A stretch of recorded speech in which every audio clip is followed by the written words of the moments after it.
बिस्मिल्लाहिर्रहमानिर्रहीम। अस्सलाम वालेकुम नाज़रीन, आप यूट्यूब चैनल देख रहे हैं, मैं इमरान ख़ान हूँ। नाज़रीन, जो लोग नया देख रहे हैं, जिनको इसके बारे में आइडिया नहीं है, मैं उनके लिए बता दूँ कि इंटरसेप्टर्स उन मिसाइल्स को कहते हैं जो एयर डिफेंस के लिए इस्तेमाल किए जाते हैं। ये दुनिया के अंदर अलग अलग मुल्कों ने अलग अलग सिस्टम बनाए हुए हैं, जैसे कि एस सीरीज़ है रशिया के पास, S-400, S-300। इसी तरह HQ-9 जो है वो सीरीज़ एक है चाइना के पास। पैट्रियट मिसाइल जो है एयर डिफेंस सिस्टम वो अमेरिका के पास है। इसराइल के पास जो है वो आयरन डोम के नाम से एक सिस्टम है। तो दुनिया ने अपने अपने सिस्टम बनाए हुए हैं एयर डिफेंस के लिए। तो इसके जो मिसाइल होते हैं ये नीचे से लॉन्च होते हैं ज़मीन से, और फ़िज़ा से आने वाले मिसाइल को, तैयारे को या ड्रोन को निशाना बनाते हैं, और इन्हें इंटरसेप्टर कहते हैं। ये जो इंटरसेप्टर्स हैं इनके मसले पैदा हो गए हैं अमेरिका के लिए। ये बहुत मुश्किल से बनाए जाते हैं, बड़ी टेक्नोलॉजी इनमें इस्तेमाल होती है, और बाज़ औक़ात पूरे महीने में ये 7, 8, 10 इससे ज़्यादा नहीं बनाए जाते। तो इनके बनाने की रफ्तार बड़ी सुस्त है और इनकी तादाद कम रहती है, और अमेरिका को इसकी किल्लत का सामना करना पड़ रहा है। ये कैसे पता चला, ये मैं आपको बताता हूँ। देखिए, अमेरिका को हमेशा से हमला करने की आदत थी, उन्हें कभी भी हमला रोकने की आदत नहीं रही। यानी वो डिफेंसिव तो कभी हुए ही नहीं, वो हमेशा अटैक कर रहे हैं। आप पिछली आधी सदी या इससे ज़्यादा टाइम निकाल कर देख लें तो अमेरिका ने मुल्कों के ऊपर हमले किए हैं, अमेरिका के ऊपर मुल्कों ने हमले नहीं किए। लिहाजा अमेरिका ने दिफाई साजो सामान बनाने की बजाय ऐसा साजो सामान तैयार किया जिससे दूसरों पे अटैक किया जाता है, और वो मिसाइल उनके पास बहुत सारे हैं, जहाज़ बहुत सारे हैं, हथियार बहुत सारे हैं जिस पे दूसरे मुल्क पे अटैक किया जा सकता है। लेकिन अपने ऊपर होने वाले हमले को कैसे रोकना है, उसके लिए शायद उन्हें अंदाज़ा नहीं था कि कोई उनके ऊपर भी हमला करेगा। अब ये एक नए तरह की सूरत हाल है जिसको उन्हें सामना करना पड़ रहा है। हालात यहाँ तक चले गए हैं कि यूक्रेन के सदर ने स्टेटमेंट दिया, ज़ेलेंस्की, जिसको याद है कुछ अर्सा पहले जब डोनाल्ड ट्रंप नए नए आए थे तो ज़ेलेंस्की को अपने सामने बिठा के जलील किया था कि ये कपड़े तुम कैसे पहन कर आ गए हो, और जनाब मैं तुमसे बात नहीं करता, और बड़ा डांट दिया था ज़ेलेंस्की को, काफ़ी जलील कर दिया था कि अमेरिका तुम्हें मुफ्त में हथियार दे रहा है और ये कर रहा है वो कर रहा है। तो काफ़ी उसकी बेइज्जती की थी। बाद में यूरोपीय यूनियन ने उसका बुरा भी बनाया था। तो उसी ज़ेलेंस्की से अब अमेरिका ने मदद मांगी है। ज़ेलेंस्की ने कहा कि हमसे अमेरिका ने मदद मांगी है और इंटरसेप्टर्स मांगे हैं, यानी दिफाई साजो सामान मांगा है। हम इस सिलसिले में देखेंगे कि ये हमारे लिए ज़्यादा महंगा ना हो तो हम ज़रूर मदद करेंगे। यानी वो कह रहे हैं देखेंगे जनाब, फिर करेंगे मदद। तो क्योंकि यूक्रेन के पास बहुत सारे हथियार जमा है, स्पेशली एयर डिफेंस के हवाले से, तो अब उनसे मदद मांग रहे हैं। इसका मतलब है किल्लत बहुत ज़्यादा हो गई है मिडल ईस्ट के अंदर। इसराइल के लिए अब जो इंटरसेप्टर मिसाइल्स हैं वो कम होते जा रहे हैं। वाइट हाउस की तर्जुमान ने एक स्टेटमेंट दिया, उस तर्जुमान की स्टेटमेंट को देख के भी इसी बात का आइडिया होता है। तर्जुमान ने यह कहा कि साबिक हुकूमत बड़ी बेवकूफ़ और नालायक थी और वो यहाँ पे मुसल्लत रहे। 4 साल तक अमेरिकन हथियार मुफ्त में यूक्रेन को देते रहे, और ट्रंप ने इस पर माजी में बात भी की है। तो वो पिछली हुकूमत पे बरस पड़े कि जनाब इन्होंने यहाँ से हथियार यूक्रेन को क्यों दिए। तो अब इंटरसेप्टर्स की कमी है। वजह यह है कि ईरान के ड्रोन्स ने बहुत सारे इंटरसेप्टर मिसाइल ज़ाया करवा दिए। ड्रोन है आपको पता है $20,000 का, इंटरसेप्टर $1 लाख से शुरू होते हैं, $4 लाख तक भी जाते हैं। तो ये बहुत महंगे हैं। अब मिलियंस खर्च किए जा रहे हैं सिर्फ ड्रोन्स को रोकने के लिए। तो ये बड़ी ज़्यादती है, बहुत बुरा हो रहा है अमेरिका के साथ और अमेरिका के इत्तहादियों के साथ। बहरहाल इसी गुस्से में अमेरिका ने अब शदीद हमले शुरू कर दिए। देखें, दूसरी हिकमत अमली आपके पास क्या होती है, जब आप किसी का हमला रोक नहीं पा रहे होते तो फिर आप बहुत शदीद हमले शुरू कर देते हैं। अब अमेरिका ने जो हमले इस वक्त शुरू किए हैं, 2000 पाउंड वजनी बम वो तेहरान के ऊपर मार रहा है। तेहरान से जो मनाजिर नज़र आ रहे हैं वो इंतहाई हौलनाक है। देखिए, तेहरान में लगभग 1 करोड़ लोग रहते हैं, 90 लाख से 1 करोड़ के बीच में तेहरान की आबादी है। गुंजान आबाद इलाका है और बहुत बड़ी आबादी है वहाँ पे इस किस्म के 2000 पाउंड वजनी बमों को मारने का मतलब यह है कि आम शहरियों को मौत के मुंह में धकेलना।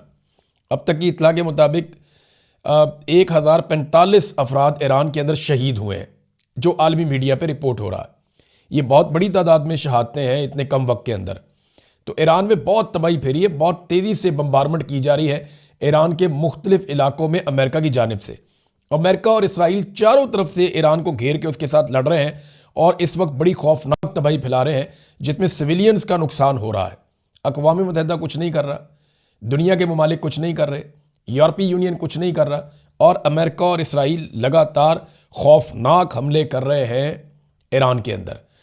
दूसरी तरफ ईरान ने अपने नए तरह के ड्रोन जो हैं वो इस्तेमाल करने शुरू कर दिए, क्योंकि अमेरिका सटपटा गया, वो बहुत परेशान है। जो शाहिद ड्रोन है ईरान का, जिसकी आप बहुत सारी तस्वीरें और वीडियोस देख रहे हैं, वो लॉन्च हो जाता है, छोटा सा ड्रोन है, वो जाता है, ये खुदकुशी करता है ड्रोन, ये सीधा जाता है, जाके टकराता है और धमाका कर देता है। अब ये ड्रोन जो है इनकी रफ्तार भी कम थी, इनकी आवाज़ भी बहुत ज़्यादा थी, और ये पहचाने भी जाते थे, पकड़ में भी आ जाते थे। तो ईरान ने ये ड्रोन बहुत बड़ी तादाद में इस्तेमाल किए हैं। लेकिन याद रहे, ये ईरान का वो ड्रोन है जो उनका बेसिक ड्रोन है, जो उन्होंने पहले बनाया था। अब उन्होंने और भी जदीद ड्रोन बना रखे हैं। अब ईरान ने कल के दिन से अपने निस्बतन जदीद ड्रोन हदीद 110 ये निकाले हैं अब, और इनको इस्तेमाल करना शुरू किया है। इनकी रफ्तार भी ज़्यादा है और इनकी शनाख्त भी इतने आराम से नहीं होती, यानी ये पहचान में नहीं आते और ये अपने टारगेट तक पहुंच जाते हैं। तो ये एक नई तरह की मुसीबत, अब एक मुसीबत से जान नहीं छूट रही थी, पिछले ड्रोन भारी पड़े हुए थे, तो ये उससे बेहतर ड्रोन ईरान निकाल कर लाया। लेकिन जो ब्रीफिंग हुई है ना कैपिटल हिल में, ये अमरीकी हुकाम ने ब्रीफिंग दी है सेनेटर्स को, तो उस ब्रीफिंग के अंदर एक बात का एतराफ़ किया है अमरीकी हुकाम ने कि ये जो शाहिद ड्रोन्स हैं इनका अभी तक हम कोई हल नहीं निकाल सके। हमें समझ नहीं आ रही कि इनको कैसे रोकना है, क्योंकि ये बहुत कम कीमत के ड्रोन हैं, इनको रोकने के लिए बहुत भारी हमें हथियार इस्तेमाल करना पड़ता है, बहुत कीमती हथियार इस्तेमाल करना पड़ता है, जिसकी किल्लत पैदा हो रही है। तो हमारे पास इसके ख़िलाफ़ कोई हिकमत अमली नहीं है और हमें अंदाज़ा नहीं था कि हमें इतना भारी पड़ जाएगा। ये जनाब वो एतराफ़ कर रहे हैं। ईरान के लिए जो सबसे बड़ा चैलेंज है ना, मैंने पहले भी आपको कहा था, वो अब भी वही है। ईरान को अपनी चेन ऑफ कमांड हर हाल में बरकरार रखनी होगी। ईरान की अगर चेन ऑफ कमांड टूट गई और एक मरतबा ईरानी बिखर गए, तो यहाँ से फिर अमेरिका और इसराइल का बहुत बड़ा फ़ायदा हो जाएगा। ईरान को हर हाल में अपनी मौजूदा क़यादत को ज़िंदा रखना होगा, उन्हें बचाना होगा और एक चेन ऑफ कमांड बरकरार रखनी होगी कम से कम अगले 1 महीने तक, या जब तक ये जंग चलती रहती है। जब तक ये जंग चलती रहेगी और जंग के बाद भी उन्हें हर हाल में अपनी क़यादत को ज़िंदा रखना होगा और एक चेन ऑफ कमांड को बरकरार रखना होगा। चेन ऑफ कमांड का मतलब ये है कि ऊपर से नीचे तक अहकामात बराह रास्त पहुँचते रहें, यानी जो आखिरी आदमी खड़ा है, जो एक्ट करने वाला है, वहाँ तक ऊपर से जो अहकामात है उनकी चेन टूटनी नहीं चाहिए, चेन ऑफ कमांड रहनी चाहिए और कंट्रोल रहना चाहिए सिस्टम के ऊपर, इदारों के ऊपर, लोगों के ऊपर, फोर्सेस के ऊपर, और कंट्रोल के साथ पूरी कमांड होनी चाहिए। ये चेन ऑफ कमांड अगर ईरान बचाने में कामयाब हो जाता है तो ये उसकी सबसे बड़ी कामयाबी होगी। ईरान ने कुछ और भी एक्सपोज किया है।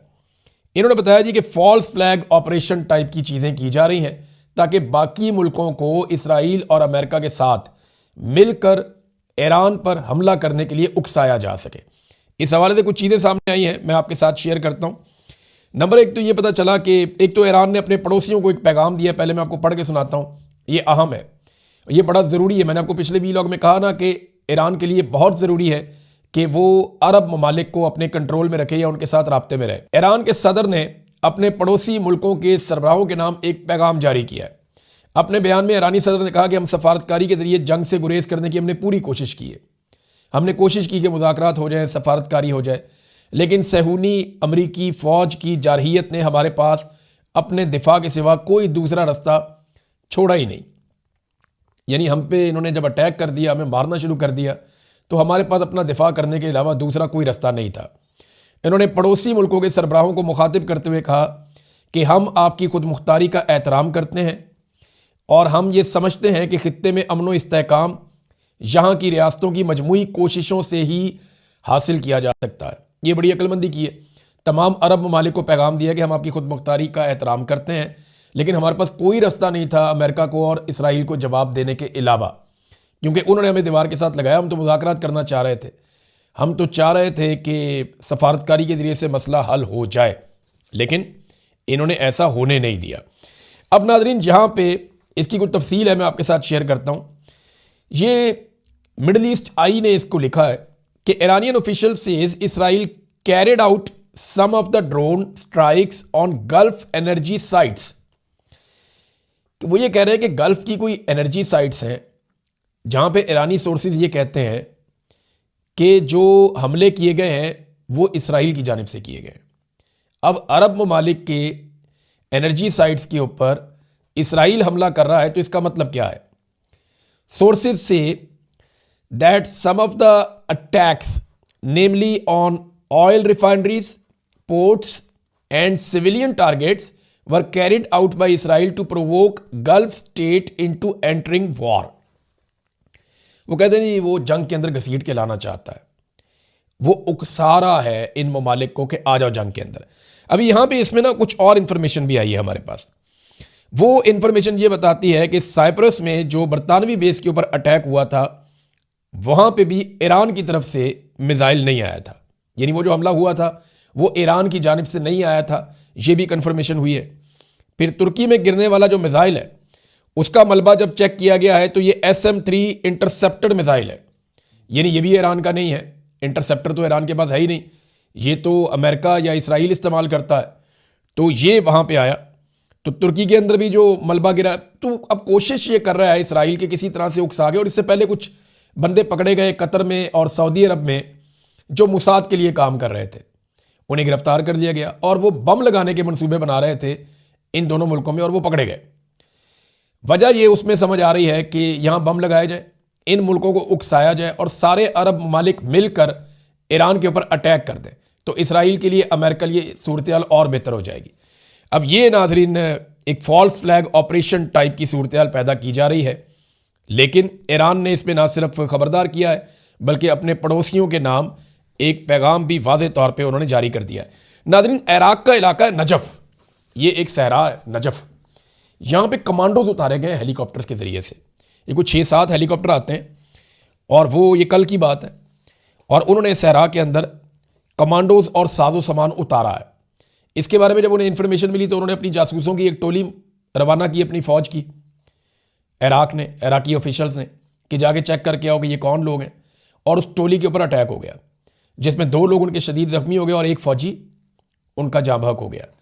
तो इराक इसके ऊपर इन्वेस्टिगेशन कर रहा है। अब जो अब तक इसके बारे में पता चला है, ये कन्फर्मेशन नहीं है, लेकिन ये पता चला है कि ये अमेरिकन और इसराइली कमांडो हो सकते हैं जिन्हें साजो सामान के साथ उतारा गया है, या कोई और मलेशिया हो सकती है जिनके लोग उनके लिए काम कर रहे हैं, अमेरिका और इसराइल के लिए।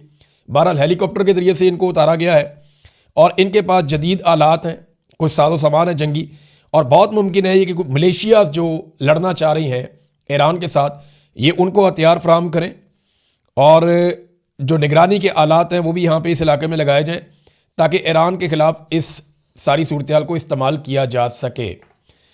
तो देखें, ये ईरान के ऊपर कुर्दों ने भी अटैक किया है, और जो कुर्द हैं ये बड़े सख्त गिर हैं, बड़े ज़बरदस्त लड़ते हैं और शानदार लड़ाके हैं। ये सलाहुद्दीन अयूबी जो है वो कुर्द थे और इन्होंने यरूशलेम को फतह किया था। तो कुर्द बड़े लड़ाका हैं, बड़े शानदार लड़ने वाले लोग हैं।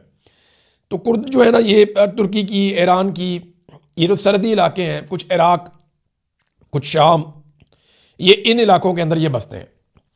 तो कुर्दों ने अटैक शुरू कर दिया है और उनको भारी हथियार फराहम किए गए हैं अमेरिका की जानिब से, इत्तेहादियों की जानिब से, कि ईरानी फोर्सेस के ऊपर अटैक करो। तो वहाँ पे एक जंग जैसी सूरत हाल लग गई है और इस सूरत हाल में अमेरिका की जानिब से फ़िज़ाई मदद भी की जा रही है, इसराइल की जानिब से फ़िज़ाई हमले भी किए जा रहे हैं। जहाँ पे कुर्दों को मुश्किल आती है वहाँ पे हमले किए जाते हैं। तो ईरान को चारों तरफ से घेर के मारने की कोशिश कर रहे हैं इसराइल और अमेरिका। देखिए, हम आपको ये तो बताते हैं कि ईरान के हथियार काबू नहीं आ रहे, हम ये भी बताते हैं कि वहाँ पैसे का मुवाजना भी कोई नहीं है, ईरान बहुत सस्ते में काम निपटा रहा है। हम ये भी बताते हैं कि कम वसाइल के बावजूद ईरान ने बड़ी मुश्किल सूरत हाल के बावजूद बड़ा अच्छा परफॉर्म किया है। लेकिन हमें ये याद रखना पड़ेगा कि आज भी ज़्यादा नुकसान ईरान का हो रहा है, आज भी एक बड़ा नुकसान हो रहा है। माली एतबार से अगर आप देखें तो गल्फ ममालिक का बहुत नुकसान हो गया, $3 अरब का तो सीधा सीधा इसराइल का नुकसान हो गया, और बाकी जो नुकसान हो रहा है उसका तखमीना बाद में लगा लेंगे। जो अमेरिकन का नुकसान हो रहा है वो आपके साथ है, और जो क्रेडिबिलिटी इनकी जा रही है, जो इज्जत इनकी ख़राब हो रही है, वो भी आपके सामने। अमेरिकन तैयारे भी एक एक करके गिर रहे हैं। तो ये अमेरिका के लिए बड़ी शर्मिंदगी वाली सूरत हाल है। नाज़रीन, पुतिन भी अब मैदान में आ गए हैं, क्योंकि देखें जो इन्हिसार है ना गैस का, यूरोपीय यूनियन का, यूरोपीय यूनियन देखें वो बहुत काम करते हैं, उनकी बहुत सारी फैक्ट्रियाँ चलती हैं, बहुत सारा बिजनेस करते हैं पूरी दुनिया में। तो यूरोपीय यूनियन के जो ममालिक हैं वो बड़े तरक्की याफ्ता ममालिक हैं और उन्हें गैस की ज़रूरत है। अब वो गैस की ज़रूरत पूरी करते हैं, कुछ नॉर्वे से लेते हैं, कुछ अमेरिका से लेते हैं, कुछ आज़रबाईजान से लेते हैं, कुछ रशिया से लेते हैं। और रशिया से उन्होंने गैस लेना कम किया था। रशिया की गैस पाइपलाइन आती है बाकायदा यूरोपीय यूनियन तक, रशिया से लेकर। तो रशिया की गैस उन्होंने कोशिश की कि वो कम खरीदें और कतर से गैस लेना शुरू करें, ताकि रशिया को यूक्रेन के साथ लड़ाई करने के बदले में थोड़ा सबक सिखाया जा सके। अब हुआ यह है कि कतर से तो गैस आना बंद हो गई। कतर ने पाकिस्तान के साथ भी अपना मुआहदा मुअत्तल कर दिया। ये पाकिस्तान के लिए एक नई मुसीबत बन गई है। लड़ाई उधर हो रही है, मुसीबत पाकिस्तान के लिए बन रही है, क्योंकि पाकिस्तान ने कतर के साथ 5 अरब और 60 करोड़ डॉलर का एक मुआहदा कर रखा था एलएनजी का, और हर महीने कोई 9 कार्गोज आते थे एलएनजी के, जो हम सप्लाई देते हैं पूरे पाकिस्तान में, कारखानों को भी, फैक्ट्रियों को और आम शहरियों को। तो यही गैस इस्तेमाल होती है पाकिस्तान में। अब हुआ यह है कि कतर ने वो मुआहदा मुअत्तल कर दिया, एक शक का फ़ायदा उठाते हुए कि नागहानी हालात अगर हो जाएं तो वो मुअत्तल कर सकते हैं। तो उन्होंने मुअत्तल कर दिया, जी हालात ऐसे नहीं है, हमने गैस की प्रोडक्शन कम कर दी है, लिहाजा पाकिस्तान को अब गैस फराहम नहीं की जाएगी। ये पाकिस्तान के लिए एक एनर्जी का बहुत बड़ा क्राइसिस आ सकता है आने वाले दिनों में। हमारी इंडस्ट्री बहुत बुरी तरह मुतासर हो सकती है। चले इस पर हम बात करते हैं, लेकिन वापस आ जाएं कि क्योंकि जब गैस की कमी पैदा हुई, कतर से गैस नहीं आ रही, तो यूरोपीय यूनियन के अंदर गैस की कीमत एकदम बढ़ गई। अब यहां पे प्यूटन ने दबाव बढ़ाने के लिए ये स्टेटमेंट दिया है, और ये मैदान में आ गया प्यूटन भी, और उन्होंने कहा कि उनका मुल्क यूरोप को कुदरती गैस बंद करने पर गौर करेगा, ताकि वो यूरोप के मुकाबले में बेहतर मुल्कों को गैस फराहम कर सकें।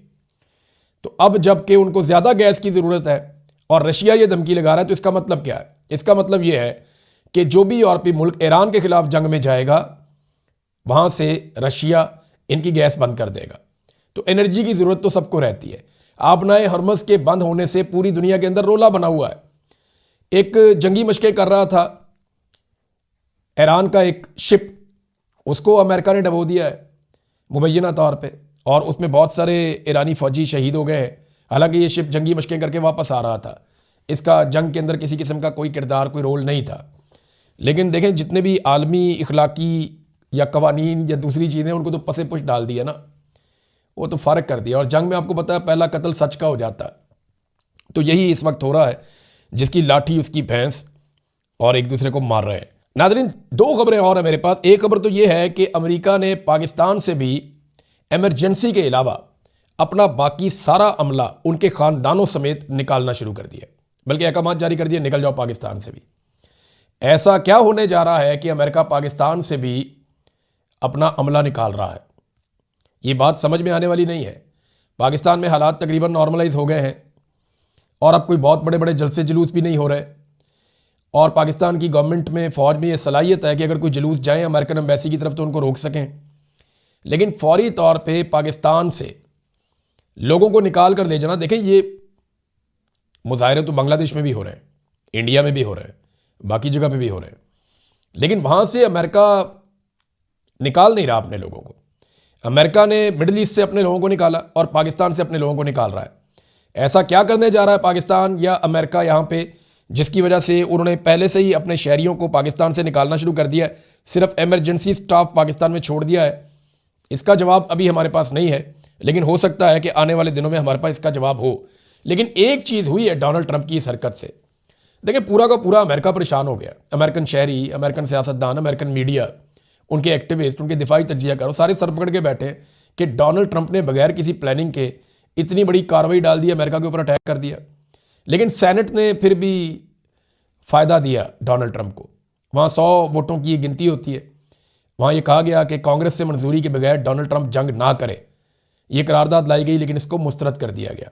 52 वोटों से डोनाल्ड ट्रंप को फ़ायदा हुआ और उसकी बचत हो गई। लेकिन इसके बावजूद अमेरिका में डोनाल्ड ट्रंप की साख को बहुत नुकसान पहुंचा, और उसको फेस सेविंग चाहिए। वो कैसे मिलेगी हम कुछ कह नहीं सकते, लेकिन 48 घंटों में आलमी स्टॉक मार्केट में 3200 अरब डॉलर का नुकसान हुआ है। 3200 अरब डॉलर्स। 1 अरब डॉलर के लिए हम मिन्नतें करते हैं लोगों की, यहां 3200 अरब डॉलर्स, 3.2 ट्रिलियन डॉलर्स का आलमी तरफ ये नुकसान हो गया स्टॉक में। सिर्फ अमेरिका के अंदर होने वाला नुकसान जो है वो सबसे ज़्यादा है, 1.7 ट्रिलियन डॉलर्स, यानी 1700 अरब डॉलर्स का अमेरिका की स्टॉक मार्केट में नुकसान हुआ है 48 घंटों के अंदर। पूरी दुनिया हिलकर रहेगी इस लड़ाई से।